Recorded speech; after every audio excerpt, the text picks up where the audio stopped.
भारत माता की। भारत माता की।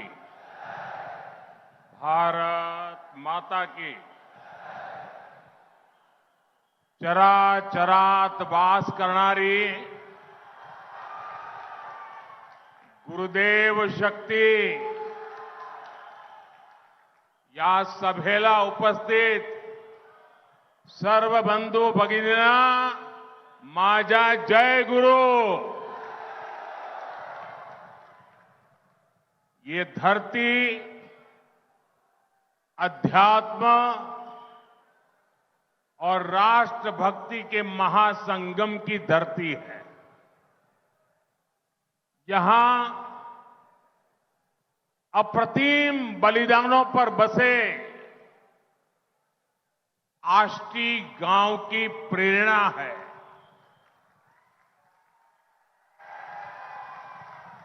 राष्ट्र संत तुकडोजी महाराज, गाडगे महाराज, लालूजी महाराज, तेलंगराय महाराज, संत मायबाई, आड़कूजी महाराज,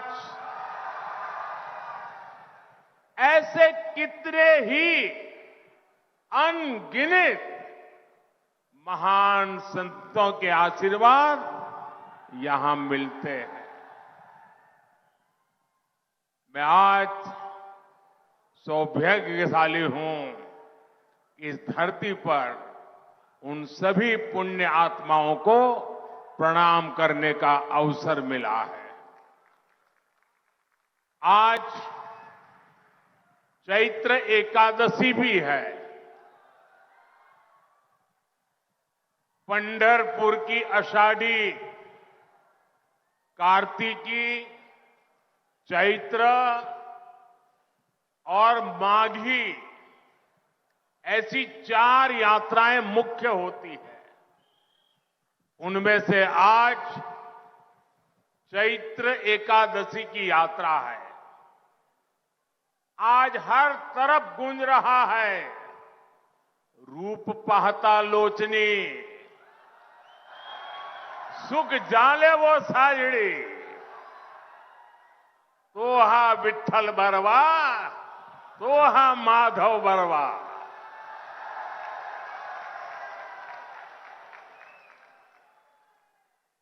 ऐसे पुण्य पर्व काल पर भगवान श्री विठ्ठल के चरणों में मैं शत शत नमन करता हूं, प्रणाम करता हूं।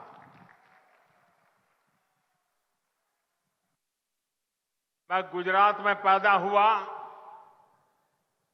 तो स्वाभाविक है कि वर्धा और अमरावती से एक विशेष नाता भी रहता है। पूज्य बापू गुजरात की धरती में पैदा हुए और वर्धा उनकी कर्मभूमि रही है।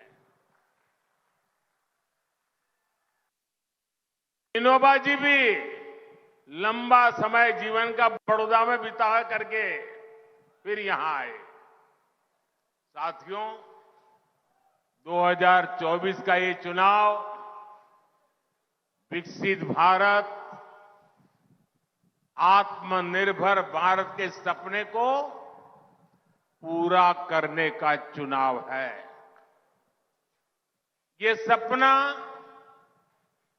आजादी से भी पहले बापू ने देखा था। इसलिए आज जब देश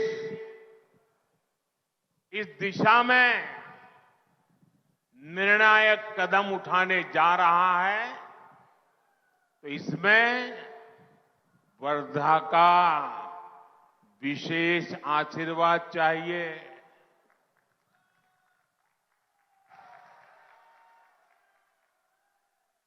आज इतनी बड़ी संख्या में आपकी उपस्थिति,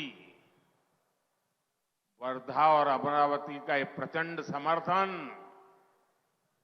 ये बता रहा है कि विकसित महाराष्ट्र और विकसित भारत का लक्ष्य दूर नहीं है।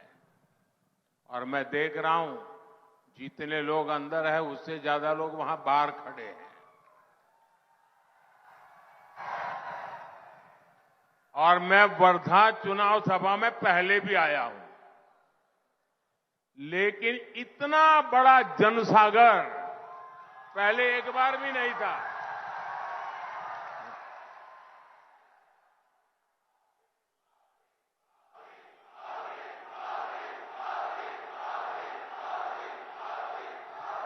आपके आशीर्वाद भी बढ़ रहे हैं, आपका प्यार भी बढ़ रहा है। और इसलिए आज पूरा महाराष्ट्र कह रहा है, फिर एक बार, फिर एक बार, फिर एक बार। साथियों, 2014 से पहले ये धारणा बन गई थी कि देश में कुछ अच्छा हो ही नहीं सकता। चारों तरफ निराशा, निराशा, निराशा। गांवों को लगता था कि गांव में बिजली, पानी, सड़क आ ही नहीं सकते। गरीब को लगता था कि उसे आने वाली कितनी पीढ़ियां बीत जाए, गरीबी से मुक्ति मिल ही नहीं सकती। किसान को लगता था कि बदहाली शायद उसकी नियति है, कितनी ही मेहनत क्यों न करे, भाग्य बदलता नहीं है। महिलाओं को लगता था कि उनकी तकलीफें कभी कोई समझेगा ही नहीं। लेकिन भाइयों बहनों,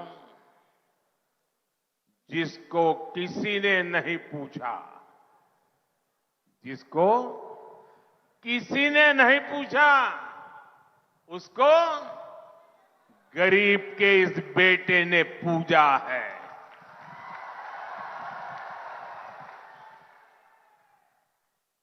दस वर्षों में हमने 25 करोड़ लोगों को गरीबी से बाहर निकाला है। हमने हर गांव तक बिजली की रोशनी पहुंचाई है। हमने देश के 11 करोड़ लोगों को पानी का कनेक्शन दिया है। 10 वर्षों में 4 करोड़ गरीब परिवारों को पीएम आवास मिला है। 10 वर्षों में 50 करोड़ से ज्यादा लोग बैंकों से जुड़कर अर्थव्यवस्था का हिस्सा बने हैं। और आज जब वर्धा आया हूं तो आप सबसे मैं एक प्रार्थना करना चाहता हूं। करूं? ऐसे नहीं, आवाज में कुछ दम होनी चाहिए। जरा हाथ ऊपर कर बताइए, मैं प्रार्थना करूं। देखिए, आप अभी गांवों में जाते होंगे, अलग अलग बस्तियों में जाते होंगे। ये सारे काम जो मैं गिना रहा हूं ना, अभी भी हो सकता है किसी न किसी गांव में एक आध दो परिवार ऐसे हो, शायद मकान मिलना बाकी हो। 2-4 परिवार ऐसे हो जहां गैस का कनेक्शन न पहुंचा हो। 5-15 परिवार ऐसे हो शायद टॉयलेट न बना हो, नल से जल न पहुंचा हो। मेरी आपसे एक प्रार्थना है, आप मेरे प्रतिनिधि हैं, मेरे लिए आप ही मोदी है।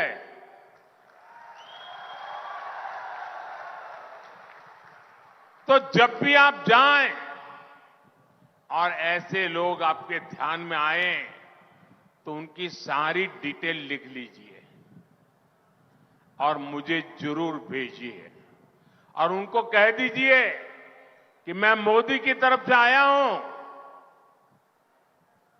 मोदी की गारंटी लेके आया हूं कि जब मोदी तीसरी बार आएंगे तो तुम्हारा जो मकान बनना बाकी है वो पूरा हो जाएगा, तुम्हें जो नल से जल मिलना बाकी है वो आ जाएगा।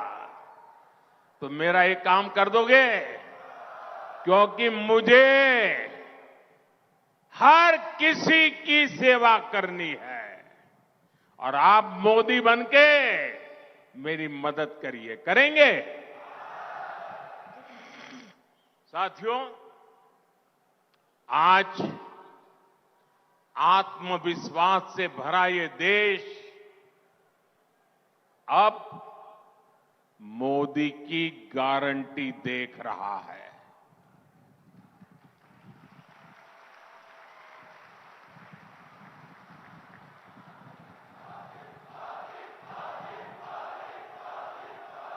साथियों, गारंटी देने के लिए बहुत हिम्मत लगती है। गारंटी ऐसे नहीं दी जाती है।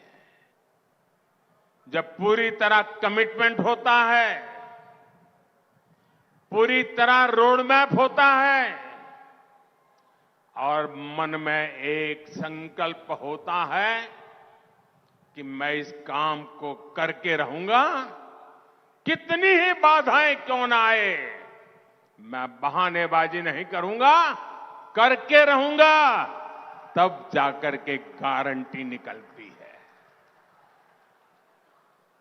मेरे लिए ये गारंटी 3 अक्षरों का खेल नहीं है।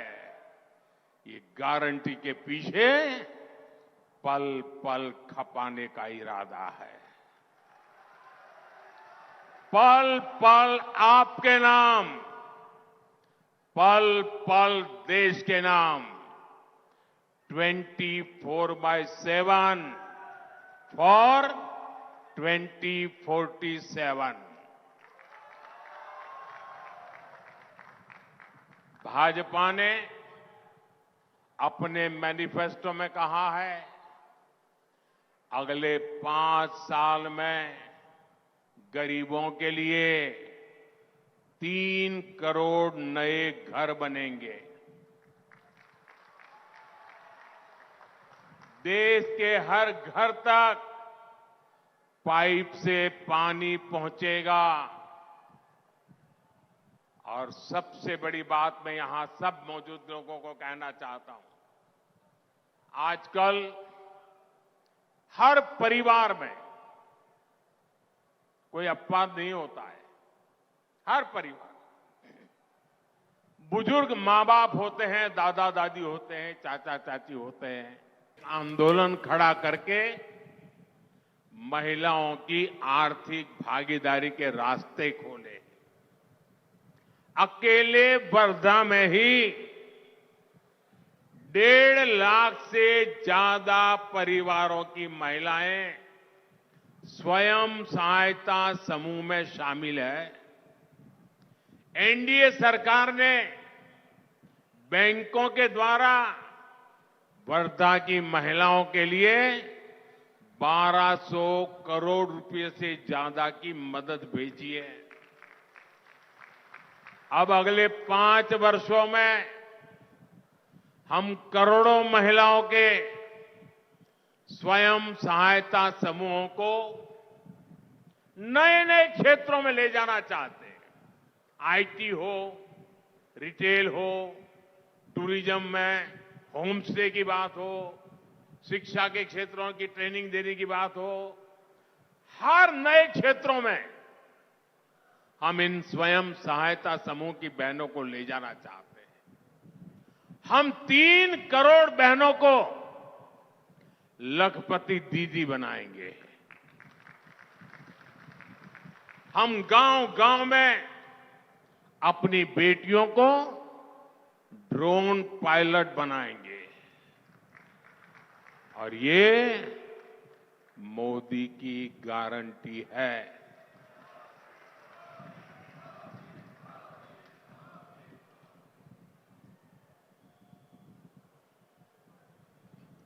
साथियों, कांग्रेस और इंडी अलायंस की सोच हमेशा से विकास विरोधी और किसान विरोधी रही है। इसलिए देश में दशकों तक किसानों की हालत लगातार इतनी खराब रही है।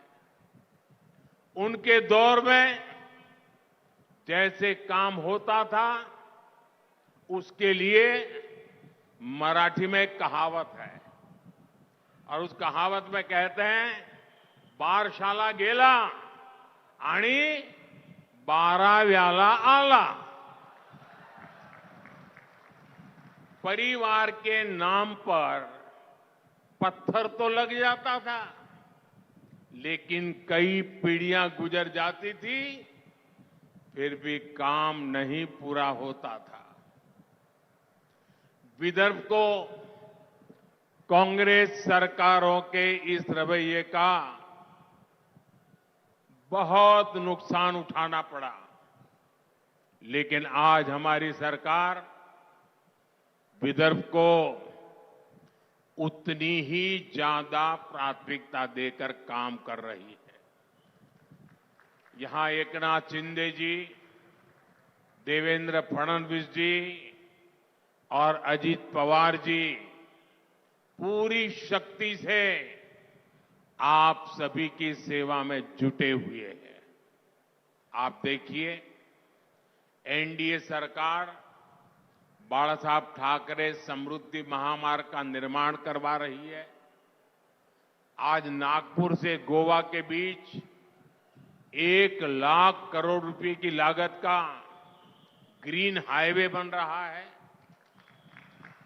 वर्धा, सेवाग्राम, पुलगांव और हिंगनघाट जैसे क्षेत्रों में बेहतर रेल सेवा उपलब्ध हुई है।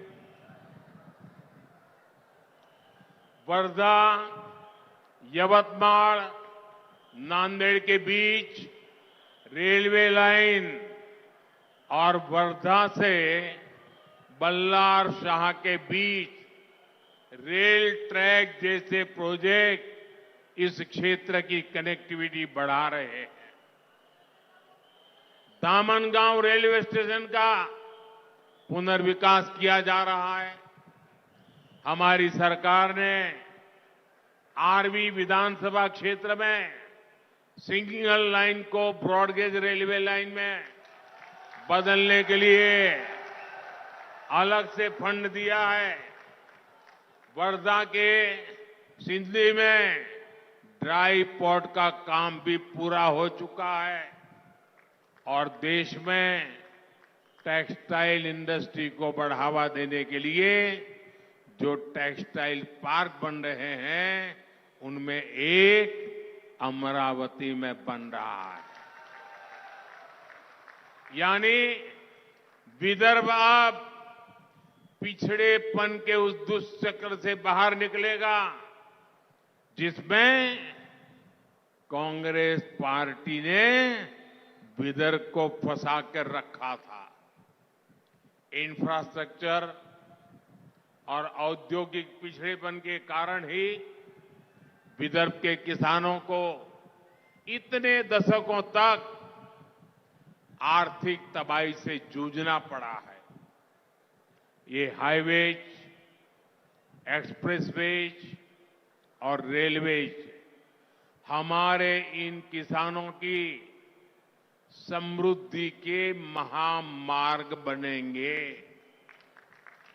साथियों, वर्धा और अमरावती में सिंचाई की समस्या यहां किसानों के लिए कितने बड़े संकट का कारण रही है, ये हम सबको पता है।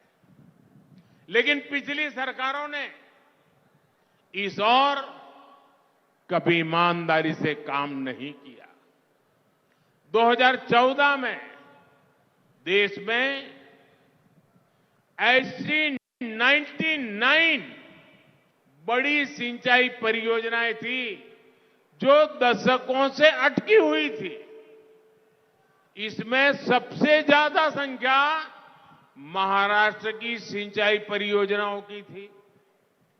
ये एनडीए सरकार है जो इन्हें तेजी से पूरा करा रही है। अब लोअर वर्धा इरिगेशन प्रोजेक्ट और अमरावती का लोअर पेडी इरिगेशन प्रोजेक्ट किसानों के लिए वरदान बनने जा रहा है। इसके अलावा भी इस पूरे क्षेत्र में सिंचाई के लिए कई छोटे प्रोजेक्ट भी लाए जा रहे हैं। साथियों, हम समस्याओं के समाधान के साथ ही संभावनाओं के सृजन के लिए भी काम कर रहे हैं। हमने अमरावती के संतरे और वर्धा की हल्दी को वन डिस्ट्रिक्ट वन प्रोडक्ट के तहत अलग से पहचान दी है ताकि यहां के किसानों को इसका लाभ हो। किसानों की आर्थिक सहायता के लिए किसान सम्मान निधि का पैसा भी सीधे किसानों के खातों में भेजा जा रहा है। अकेले वर्धा में ही किसानों के खातों में भारत सरकार की तरफ से 300 करोड़ से ज्यादा रुपये भेजे गए और महाराष्ट्र में देवेंद्र जी और शिंदे जी की सरकार के द्वारा भेजे गए वो अलग। साथियों, आज बीजेपी के विकास के सामने इंडी अलायंस मुद्दों की कंगाली से जूझ रहा है और इसलिए ये लोग अब केवल गाली गलौज और अपमान की राजनीति पर उतर आए हैं।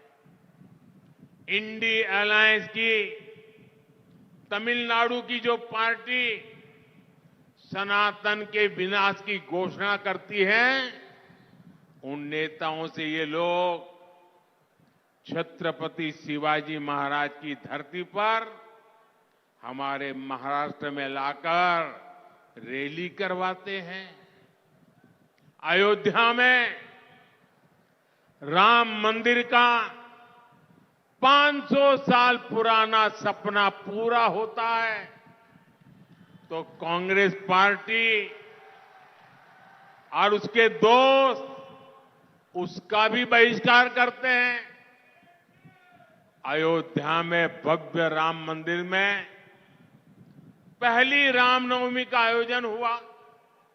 सूर्य की किरणों से भगवान राम के अभिषेक ने हर देशवासी को भक्ति से सराबोर कर दिया।